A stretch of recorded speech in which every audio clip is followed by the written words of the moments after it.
Average பார்க்கலாம். So ஆவரேஜ்னா என்ன? எல்லாத்தையுமே ப்ளஸ் பண்ணிட்டு அதை டிவைடட் பை எத்தனை கவுண்ட் இருக்காங்களோ அது போட்டானா அதான் ஆவரேஜ் சொல்றாங்க.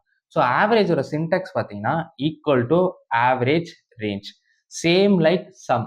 சம்முக்கு என்ன இருக்கோ அதே மாதிரி ஆவரேஜும் வரும். இப்போ இந்த இடத்துல ஹெச் காலம்ல நம்ம ஆவரேஜ் பண்ணலாம். இப்போ இங்க பார்த்தீங்கன்னா டோட்டலா பார்த்தீங்கன்னா 15 எம்ப்ளாயிஸ் இருக்காங்க. அப்போ ஆவரேஜ் என்ன பண்ண போகுதுன்னா ஈக்குவல் டு ஆவரேஜ்னு போறேன்.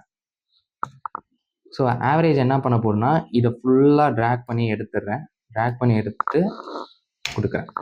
ஸோ இவங்களோட மொத்த சேலரியும் ப்ளஸ் பண்ணி டிவைடட் பை 15 போட்டிருந்தா இதான் ஆன்சர் வந்திருக்கும். அதான் ஆவரேஜும் பண்ணியிருக்கு.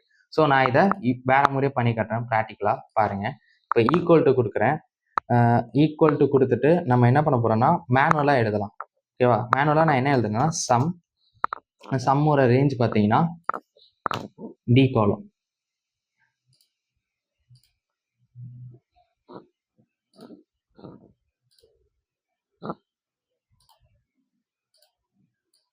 டி காலம். ஓகேவா? இப்போ நான் இது வந்து என்ன பண்ண போறேன்னா டிவைடட் பை 15 போடுறேன். ஓகேவா? அதுவும் இதுவும் சேமாக இருந்திருக்கும் பார்த்தீங்களா? ஸோ நான் இப்போ சம்மையும் டிவைடை வச்சு பண்ணதுனா ஆவரேஜ்ன்ற ஒரு ஃபார்முலா ஒர்க் ஆகும்.